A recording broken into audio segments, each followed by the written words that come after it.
খাবেন উল্টা ঘুরেছিল কেন? আমাদের দেখা এই বস্তায় কি স্যার পচা কাঁঠাল স্যার। এখানে হাত দিচ্ছ কেন? আরে কে এগুলো কি বের করতো? এটা আমার ছোট বাচ্চার জন্য আনছি স্যার। আচ্ছা ভাই, রাখো রাখো। এই বস্তাটা খোলো তো। এই পচা কাঁঠাল বস্তায় কেউ বলে নাকি? পচা কাঁঠাল বস্তায় বসে কেন ভাই? আপনারা তো স্যার মানুষ, গরিবের পেটের যন্ত্রণা বসবেন না তো স্যার। এই পচা কাঁঠালে ফুল দেয় আপনারা নাক ধরছেন স্যার।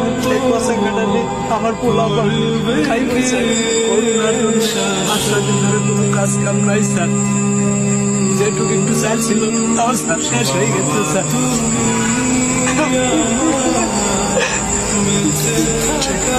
পান কয়টা ভাত খাওয়ার জন্য খুব শিক্ষাচারী করছে স্যার। আমরা বাবা হয়ে স্যার আমি তাদের পেটে বয়ে কোনো ভাত দেওয়া পারিনি স্যার। এর কান্না সহ্য করতে না পেরে স্যার আমি বিকালের দিকে ভ্যানটা নিয়ে স্যার বেড়াইছি স্যার। স্যার বৃষ্টির মধ্যে অনেক ঘোরাঘুরি করছি স্যার, কোনো ঠিক পাইনি স্যার। খালি হাতে ফিরার পথে ড্রেনের পাশে এই দুটো পচা কাঁঠাল দেখে স্যার আমি বস্তায় ভরছি স্যার। স্যার কাঁঠালটা পচা হলো স্যার, বিসি কয়টা ভালো আছে স্যার। এই বিসিগুলা বউরে যদি দেই তাহলে পোলা পান্ডে একবেলা সিদ্ধ করে খাওয়াবার পারবে স্যার। তখন তো পোলা পানে আমার সামনে কান্দা কান্দি আর করবো না তো স্যার। আমি তো বাবা, ওদের কান্না কান্দি দেখলে আমার বুকটা ফাইটে যাবে স্যার। পচা কাঁঠাল কি খাওয়া যাবে? বিসিগুলা কত ভালো আছে স্যার।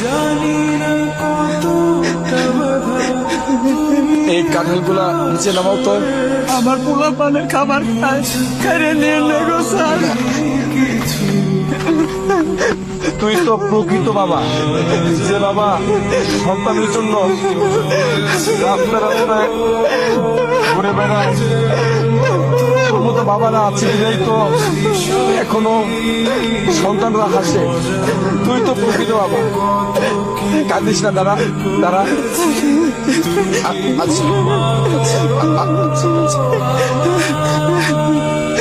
ধরো তুমি এটা রাখো, তোমার ছেলেমেয়ের জন্য কিছু কিনে আনিও ভাই।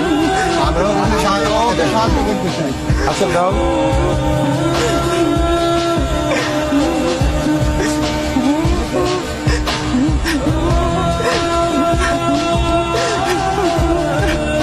আচ্ছা ভাই রাখো। তোমার আসলে আমরা তো সবাইকে পারি না, কিন্তু তোমার এই বিষয়টা রেখে আজকে খুব কষ্ট পেলাম। তুমি তোমার বাচ্চাদের এটা নিয়ে কিছু কিনে নিও, ঠিক আছে? আর সাবধানে দিও ভাই। যাও, প্রয়োজন হলে আমাকে ফোন দিও ভাই, ঠিক আছে? দেখছো কত মানুষ